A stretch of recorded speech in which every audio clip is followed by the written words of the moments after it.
So, Pixar's most recent film, Soul, came out on Disney Plus last year, and I thought it was absolutely brilliant. I think there's an argument to be made that it's Pixar's best film, but from people I've talked to in my personal life and online, I feel like there are a few key misunderstandings surrounding what the film is actually about. Contrary to what the marketing may have led us to believe, the film is not about death, in my opinion at least. Like, at all. It's about life. Coco isn't exactly about death either. I'd say it's more about family, but that film at least explored themes and ideas related to death, whereas I really don't feel like Soul did at all.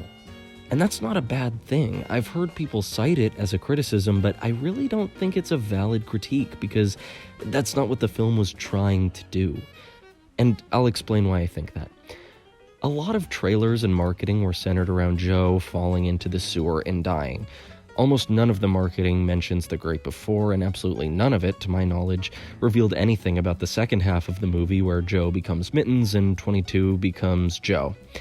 And that's not a bad thing either. I really respect that the marketing kept those aspects of the story as a surprise, but I also see why some people felt misled when they sat down and watched a movie that felt a little bit different from the trailers.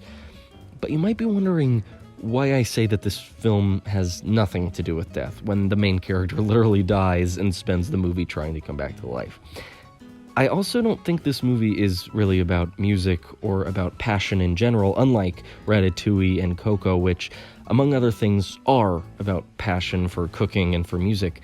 The story has to do with death and with passion, but I don't think the movie's theme is really about those things, at least not in the way I expected them to be. This film is completely centered around what it means to be alive, and the film's answer to that question surprised me.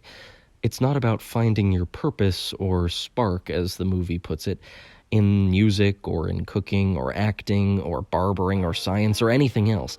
I think the film's answer to that question of what is the purpose of life is perfectly represented by this little spinny seed thing.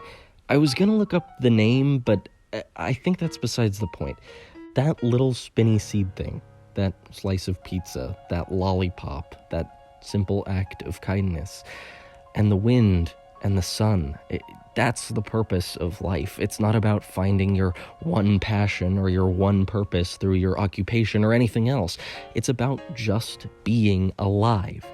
Life, in and of itself, is worth living. You don't need to do anything to make it worthwhile. Finding your spark will enhance your life, but you don't need it for your life to have meaning. All you need is a sense of wonder at the everyday occurrences.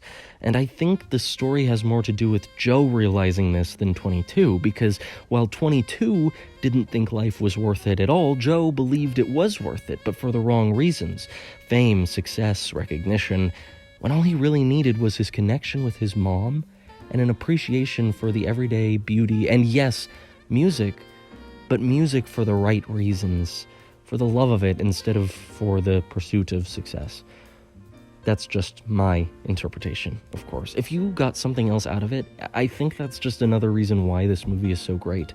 People are going to have different opinions and interpretations because the movie is about the universal experience of life. Well, those are just my thoughts. Thank you for tuning into this video, and if you're not already subscribed, go ahead and do that. I have some other great videos about Disney and Pixar and Star Wars, anything nerdy. It's all on my channel. So thank you for watching, and I'll see you in the next video. Bye.